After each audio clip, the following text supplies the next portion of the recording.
special guest today. Jennifer Drago is going to be talking to us about aligning mission, vision, operations, and strategic planning. So this is some juicy stuff that is really relevant to most nonprofits, to certainly the industry in the nonprofit sector.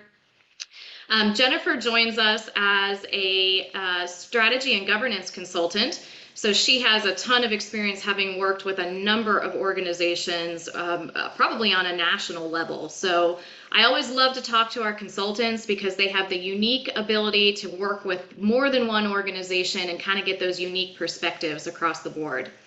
My name is Meredith Tarian. I am one of your co-hosts today, and I am joined here by my lovely co-host, Wendy Adams. Some of you may have seen us last week when we were in sunny San Diego for the Cultivate conference. Wendy, what did you think about that? Fantastic. It's a must. Everyone should have it on their calendar. Yeah, it was great. We had a great time, like high energy. So if you missed the broadcast last week, see if you can catch it still on the website. But let's go ahead and kind of get started here. We will first want to thank our sponsors. Wendy, you want to kick us off? Absolutely. Nothing is possible without them. So Bloomerang, American Nonprofit Academy, Nonprofit Thought Leader, Fundraising Academy at National University, 180 Management Group, your part-time controller, Staffing Boutique, JMT Consulting, and Nonprofit Tech Talk. We wouldn't be here if we weren't without our sponsors. We were talking last week about how when this whole thing started, the nonprofit show, it was intended to be a couple of episodes during COVID, and look where we are today. It was just a few weeks ago. We celebrated the 1000th episode, which is incredible. So anyways, big thanks to our sponsors. We wouldn't be here without you. Absolutely. So Jennifer, tell us a little bit about yourself. Tell us about your organization, your company. What is it that you do? Well, thank you for, first of all, having me on the show and for asking me to introduce the work that I do. I actually spent over 30 years in corporate nonprofit work in the healthcare and senior living space in the Phoenix area. And in those roles, I did a lot of strategic planning. I did a lot of planning for new programs and services. I also was an operations executive for home and community-based services. So about 3 years ago, I decided to branch out and try to have more of an impact with more nonprofits. And that's when my company, Peak to Profit, was born. I do a lot of strategy work, which has also led into governance work. So I work a lot with boards of directors because whenever we're talking about strategic planning, and we're going to talk about that a lot today, that is the purview of the board. That is one of the board's key responsibilities, is providing that strategic direction to the organization. So it's actually led me into a lot of board education, board development work, and usually nonprofits can improve a lot on the governance side of things. So I'm so pleased to be here today and share my topics with you. Well, that is incredible. This is like music to my ears, right? What I hear you saying here about like this is a board function, right? This is one of the responsibilities of a really good, effective board. So with that, let's go ahead and kind of get into the meat and potatoes here, right? So tell us, Jennifer, when we talk about strategic planning, like what does that really mean? When we're talking about, when we say that an organization needs to embark on a strategic plan, and again, that's a board function, like define that for us. What does that mean? Sure. Well, it's really the direction that the board and the board is going to hold the CEO to in order to move the organization forward, right? So when we think of a strategic plan, at its core, people think about goals, but it's so much more than that. And that's why I would love to tell you about a process that I've been using for years and now I facilitate and teach on. And it's starting first with a vision of where the organization is headed. So back when I started strategic planning some 30 some years ago, 35 years ago, we used to create these great, glorious 10-year strategic plans. And I think the world moved slower at that point because we could kind of create a plan and work on it for 10 years. Then it went down to 5 years, then about 2-3 years is kind of the cadence now that an organization that's really moving and growing needs to use as their focus for a strategic plan. So what I like to do with a board is first work on what their vision is. And when I talk about vision, real quick, I just want to say it's not your vision statement. We can come back and talk about a vision statement, which is generally one aspirational sentence that sits on your website, which is great. I'm talking about creating an actual document that describes in very descriptive terms where your organization is headed. And so, and when I create that with my clients, I use a 10-year horizon. So I'm back to that 10-year horizon, but then Mm, what we're going to do is with that horizon, that becomes our destination of our GPS, right? So we're going to go on a road trip. Here's where we're headed. This is what we want our organization to look like 10 years from now. And then that roadmap becomes so much clearer because, you know, if I need to get there in 10 years, here's what I need to work on first in the next 2 to 3 year period. You get your strategic pillars, your strategic priorities, and then you can develop goals under those pillars. wow, One of the Jennifer. things you go ahead, Wendy. Well, I just, I'm hearing this. I feel like I'm sitting in a classroom, Professor Jennifer. Like everything you're saying, I'm hearing roadmap, the direction, it's beyond the statement on the website, which is important, but how are we going to get there? Thank you so much for just bringing clarity to what I think some just don't jump into because they're afraid of it. Mhm. Yeah, and without that vision of where you're headed, that destination, I mean, think about it. You wouldn't go on a road trip. You wouldn't go on any trip if you didn't know where you were headed. You wouldn't know what to pack. Do I need food? Am I staying overnight? Do I have enough gas? Am I flying or am I driving? So having that vision of where you're taking that organization. And again, this is the purview of the board. And so the board together, usually we do this in a board retreat setting and we ask a series of questions, which I can go through some of the questions to get an idea of what we're trying to do. And really, once you create that vision, the strategic priorities become so clear. And then you can set the goals and cascade those through the organization, which we'll talk about soon. I just love this analogy of like the roadmap, right? Like Hmm. how are you supposed to know where you're going if you don't know where you're starting? Mm-hmm. So, I mean, I love this idea of, this analogy of, we need a roadmap on how to get there. Or it's like kind of the compass for Hmm. how to get to where we're trying to go as an organization. So, which kind of leads me to like my next question. So, you talked about a vision, right? You said this is different than a vision statement. This is like a real concrete vision for where you see your organization in the next 5 or 10 years. So, talk to us about that. What does that really mean, this vision? How do you create one? Yeah. Oh, well, so you ask your group, and again, I hope it's working with the board and maybe one or two or the senior leadership team, however your organization is organized. But you sit down and you think through a series of questions, and then what comes out of that, and I'll go through the questions in just a second, is a series of bullets, which become small paragraphs, which when you read that together, it paints a clear mental portrait of what this organization is going to look like in the future. And what's so beautiful about that is you share that with your donors and, of course, your board members and your leadership team and your entire staff. And everybody can see this, and it becomes kind of a rallying cry. And you don't just put it on a wall or talk about it once, you talk about it every time you come together. So it's, telling a story, it's painting this picture so that everybody knows where you're headed. And here's what's really cool about this is even your frontline staff can Hmm. see how they're a part of that journey. And so that's the beauty of this. So some of the questions that we talk about when we're building our vision narrative is our customers. So who are we serving today? How will that be different in the future? Will we be growing our customer base? Do we have one market segment, but we want to add another? From a geographical standpoint, if we're a brick and mortar business, do we want to grow in geography? What does our team need to look like? So as we're growing our customer base, and we might be growing our services. So we also want to ask what services are we going to be providing and would they be different tomorrow than they are today? What would our team look like? What company culture do we want to have? Where do we want to be in the range of pay scales? Do we want to lead the Hmm. market from a compensation standpoint? What do we want to be known for as a company? What reputation do we want to have? Are there national awards that we'd like to be recognized for?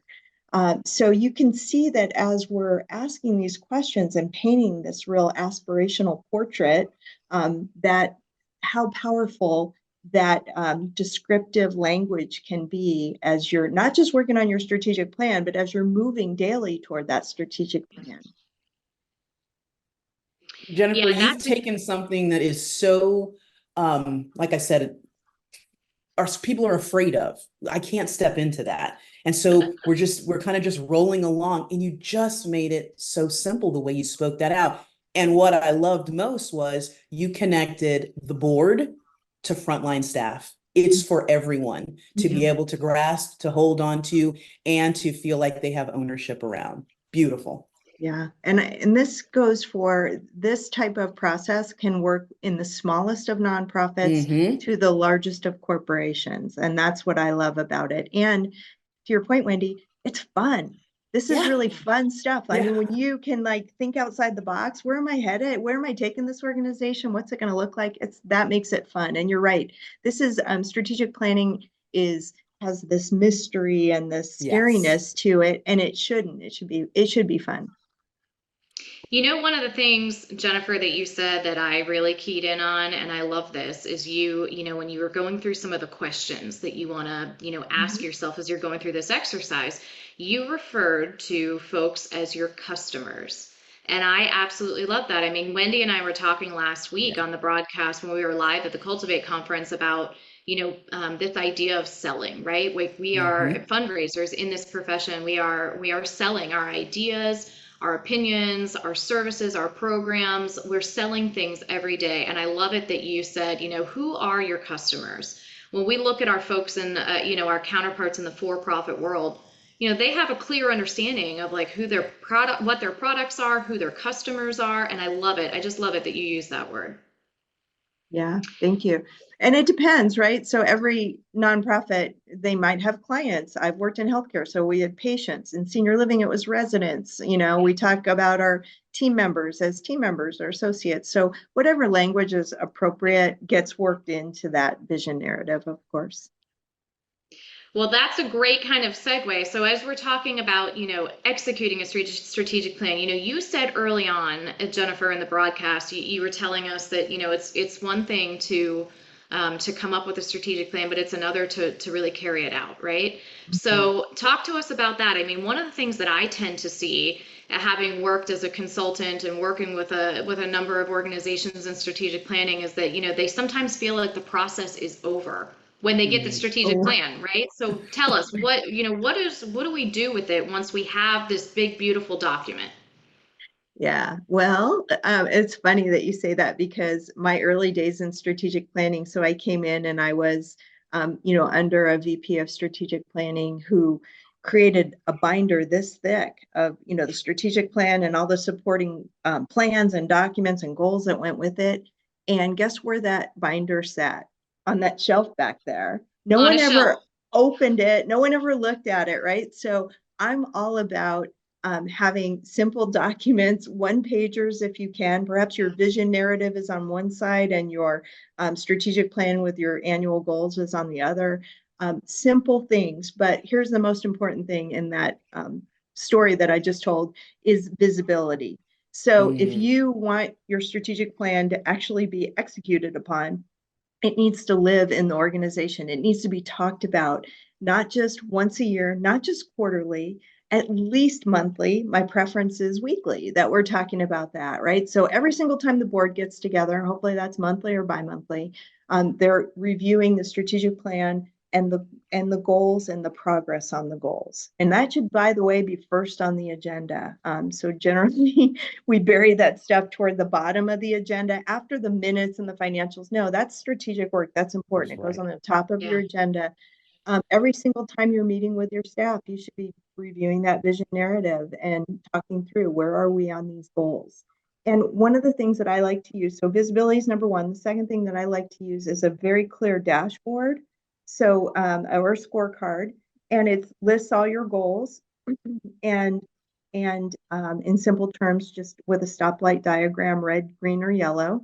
How are Mhm. we doing on this goal, right? And when you're bringing this to a board or to a leadership meeting, you really only need to focus on the yellows and the reds. And sometimes things get stopped in their tracks. And so if it's a red that's not going to progress, you don't need to talk about it. But if it's a red because we've hit some barriers and we need to remove those barriers, you need to talk about it, right? So that clear stoplight diagram helps everyone see at a glance, how are we doing and are we meeting these goals? And so those two things alone, I think if we worked on visibility and having, clear scorecards, metrics, whatever you want to call it, that we're reviewing, that will help with the execution 100%.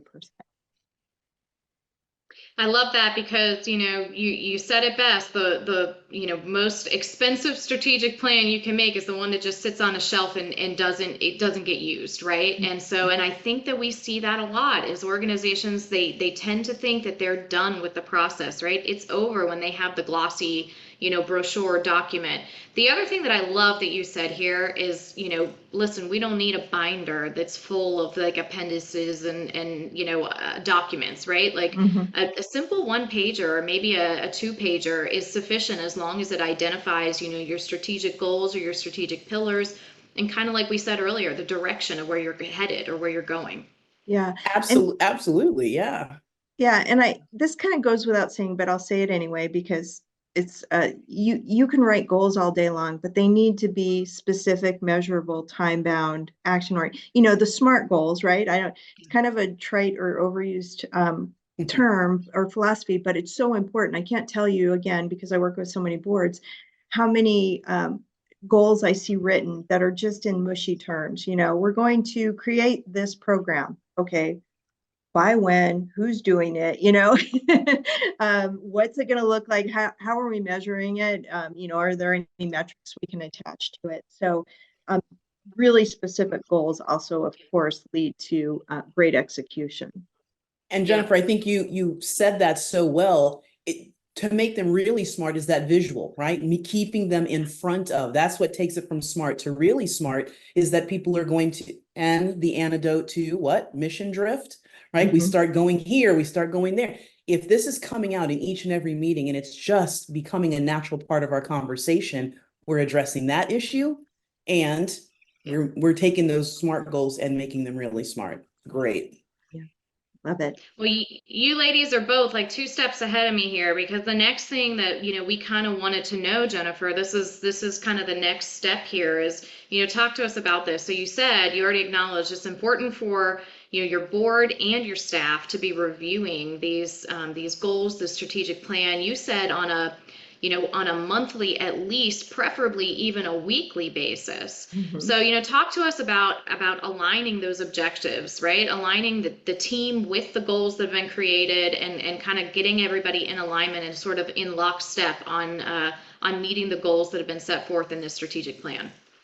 Yeah, so the first thing that, and we just mentioned it, is accountability around who's supposed to be doing what, right? And then once we have that clearly laid out in the goal structure, so in the dashboard that I use, it lists the goal and then who's responsible and then the timeline, right? And then any metrics, of course, that are going to be done with that. So we know when we finish our strategic plan, who's responsible for each step in the process.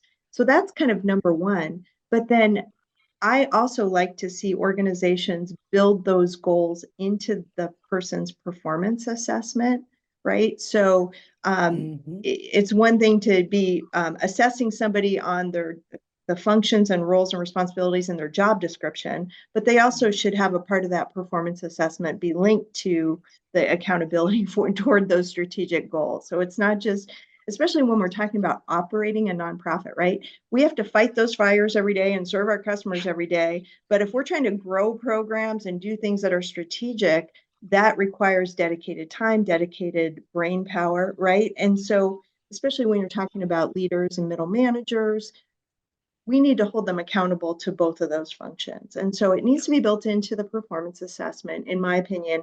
In fact, in an ideal world, what I would love to see is that everybody's performance evaluation, right down to the front line, somehow connects back to the goals of the organization. And so, you know, in Frontline, it might look a little bit different. In our senior living organization, for example, everybody had a shared goal around occupancy, and which was, you know, are we selling our product and keeping our residents happy so they want to stay, and around meeting their budget, right? Because everybody contributes to that in some way. But at the leadership level, of course, their goals look different. So that cascading of accountability. And one thing that we don't do well, many nonprofits don't do well, is if somebody isn't meeting their responsibility, is you know, coaching them to try to meet that accountability, that responsibility. But then if that doesn't work, moving them on down the road and finding someone else who can do the job better. I feel like the nonprofits that I work for are much slower to take that action than for profits. And we just, I mean, especially with the margins that we have, which hopefully we have a margin, are so slim, we don't have time to waste. So we need to maybe hire methodically and slowly and fire more quickly when that's necessary. What I hear you describing, Jennifer, is what I like to call the secret sauce of compassionate accountability. I hear you. and there is accountability that's there, you know, because this is true alignment in its fullest sense. And when we're not there, we're not going to attain that big, hairy, audacious goal that we have. So. Yeah. You know, and if we think about it, and I used to use this term a lot, working in nonprofits. Now, sometimes our salaries aren't the highest in the world. I'll give you that. But the work that we do, generally people gravitate toward nonprofits because they enjoy having an impact and participating in the impact of that nonprofit. That's a privilege, you know. Yes. So we really need to look for the very best people to enjoy that privilege. That is just incredible. I mean, Jennifer, one of the things I heard you say here that was so powerful, I think impactful for me, and I don't know that I've ever thought about it this way before. You know, you acknowledged and said, you know, we want to be evaluating folks as, you know, in a performance review, but tying that strategic plan to their performance review and having them evaluated on, you know, how they are aligning their objectives and their motivations to you know, that strategic plan. That's a powerful piece that I think will keep everybody really focused on it, right? The other thing is, you know, sometimes you know, in the nonprofit industry, we want to keep folks, right? We oftentimes see higher turnover rates in the nonprofit industry, and we want to keep folks on our staff. So, you know, I've been in organizations before where I've been on staff for a few years before a strategic plan is even created. So, you know, when I was hired, my job description didn't necessarily align with the goals in that strategic plan, but now I'm still on staff. So I love the idea of tying it to a performance review so that, you know, folks are focused on it and recognize and realize that, you know, this is a team effort. We all have to be working towards the same goal. Yeah, and actually you mentioned something that made me think, if we have a strategic plan in place, that can be part of the hiring process too, right? Yes. So we can be sharing that during the hiring process and really evaluating the fit of that person with this strategic plan and allowing them to do the same. So it is really so important that we have those. Jennifer, plans. that's exactly what I was, you took the words out of my mouth. I'm thinking we're addressing a whole nother issue that we all are struggling with in the space. But if we can create this ownership, because that's what that's going to do, right? Now we're addressing, now our HR director is happy, right? We're not just continue doing the churn. So great. I know we're getting close. I just had a question. In this process, as you're working, where do you, along the line of the steps, do you see your biggest wins happen, those aha moments, and then the challenge space? Great question. Curveball. The biggest, so I think the biggest aha is kind of what we've just experienced today, right? When you lay the process, when I'm working with a board and I lay this process out from the very beginning, they go, oh, this does all fit together. So all these things that we're struggling with, hiring, retention, accountability, all these things come together in this process when we do it. And it's not difficult work, right? It's just intentional work. So that's probably the biggest aha. The biggest challenge that I see is that we, and I think we talked about this a little bit before, is just governance in general, the board process and structure, and sometimes in a nonprofit, I feel like it's a checkbox, right? Yes, we have a board. Care and feeding of the board, that's kind of optional. Our bylaws, we haven't looked at those in 20 years. Yeah. And so almost 100% of the time when I'm working with a board, one of the strategic pillars in order to grow the organization or mature the organization always tends to be around governance and how do we strengthen that structure. And it can be everything from we don't have term limits, but we really probably need to consider term limits. We need to get some new blood on the board. So we need to have an intentional recruitment process with a governance committee that actually manages that process. We don't have a CEO succession plan. I mean, there's so many important things that fall under, again, that purview of the board of directors that I feel like as nonprofits, sometimes we miss that. And so that becomes a point of education and additional work to be done for the organization generally. Thanks. I Appreciate that. I've said it before and I'll say it again. I mean, the board is so important to a nonprofit organization. I mean, I tell my clients all the time, a board can make or break your organization. So, That's it. investing in like good folks, solid folks who really are understand your mission, understand their role and their contribution as a board member is so critical. Mm-hmm. So, it's the key to, I always say it's the key to competitive advantage. And I don't think we think about that. We think about so many other things contributing to competitive advantage, but your board, because they're leading this strategic direction, because they're providing the oversight and they're helping to course correct, they are the key to your competitive advantage. Yeah, they really are. I am pumped today. Yeah. Well, this is Jennifer Drago, everybody, peaktoprofit.com. Check her out. She is a strategy and governance consultant. And as you heard today, I mean, she has just a wealth of experience in this area and just the importance of strategic planning. I am shocked at how many organizations do not currently have an active strategic plan. So for those of you joining us, if you fit into that bucket, this is something you definitely want to get after. We just so enjoyed having you with us today, Jennifer. Thank you for your words of wisdom. We want to close out and again just thank our sponsors again for your support and your loyalty over the past several years here.